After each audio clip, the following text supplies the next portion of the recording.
सुप्रभातम बच्चों, मैं संस्कृत की कक्षा सप्तमी में आपका दोबारा से हार्दिक स्वागत करती हूँ। और आज हम संस्कृत व्याकरण का अनुच्छेद लेखन करेंगे।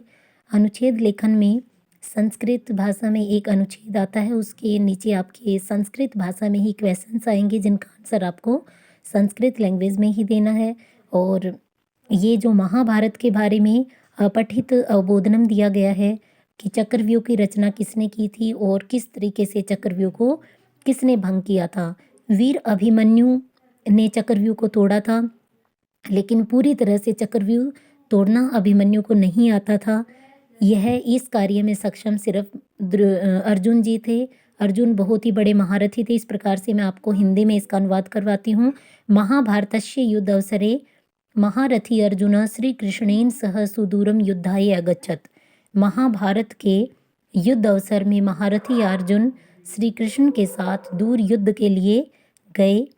तदा कुरुश्रेष्ठ दुर्योधन चक्रव्यूहम अरचयत। उसके बाद कुरुओं में श्रेष्ठ दुर्योधन ने चक्रव्यूह की रचना की।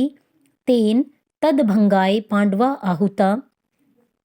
उनको तद भंगाए भंग करने के लिए पांडवा आहुता, पांडवों को ललकारा गया या बुलाया गया।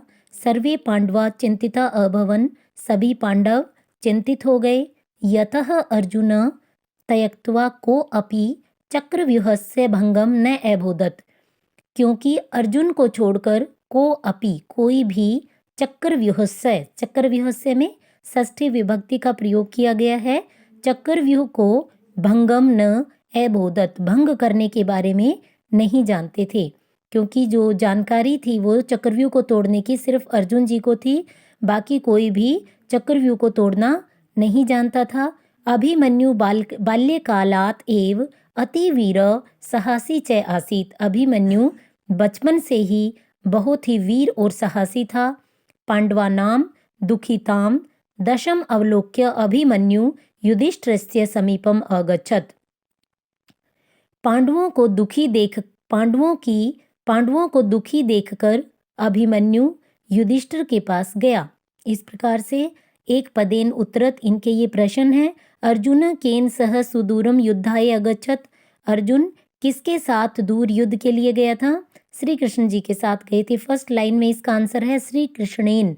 तृतीय विभक्ति में इसका आंसर है, क्योंकि तृतीय विभक्ति में ही इसका प्रश्न किया गया है। क चक्रव्यूह अरचयत। किसने चक्रव्यूह की रचना की थी? कुरुओं में श्रेष्ठ दुर्योधन ने चक्रव्यूह की रचना की थी। इसके आगे है के चिंतितः अभवत। कौन चिंतित हो गए थे? पांडवा। क्यों चिंतित हो गए थे? क्योंकि दुर्योधन ने, कौरवों ने उन्हें चक्रव्यूह को तोड़ने के लिए उनका आह्वान किया था, यानी कि उनको ललकारा था। क युधिष्ठिरस्य समीपम अगच्छत।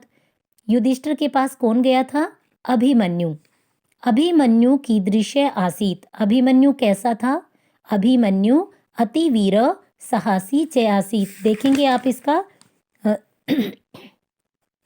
इसका आंसर आप ढूंढेंगे। देखिए यहाँ पर थर्ड लाइन में अभिमन्यु बाल्यकालात् एव, ये वर्ड यहाँ से कट करके पूरा सेंटेंस आप लिखेंगे इसके आंसर में। अभिमन्यु अतिवीर साहसी च आसीत। नेक्स्ट है हमारा केशाम दुखिताम दशम अवलोक्य अभिमन्यु युधिष्ठिरस्य समीपम अगच्छत। किनको दुखी देखकर अभिमन्यु युधिष्ठिर के पास गया था? पांडवानाम दशाम अवलोक्य। पांडवों को दुखी देखकर अभिमन्यु युधिष्ठिर के पास गया। दूरम इति शब्दस्य किम विलोम पदम अत्र अस्ति। दूर शब्द का विलोम पद क्या है? समीपम। अर्जुन इति विशेष्य पदस्य किम विशेषण पदम। यहाँ पर अर्जुन शब्द विशेष्य पद है, इसका विशेषण पद क्या है? इस विशेष्य पद का विशेषण क्या है? विशेषण क्या है अर्जुन का? महारथी। अरचयत इति क्रियापदस्य किम कर्तृपदम अस्ति। अरचयत, इस क्रियापद का कर्तापद क्या है? किसने रचा था? दुर्योधन ने चक्रव्यूह रचा था, तो दुर्योधन इसका कर्तापद है, यानी कि सब्जेक्ट है। दृष्ट्वा इत्य अर्थे अत्र क प्रत्यय प्रयुक्त। दृष्ट्वा, इसके अर्थ में यहाँ पर कौन सा प्रत्यय प्रयुक्त हुआ है? कौन सा प्रत्यय प्रयुक्त हुआ दृष्ट्वा में? कत्वा प्रत्यय। अस्य गद्यांशस्य समुचित शीर्षकम लिखत।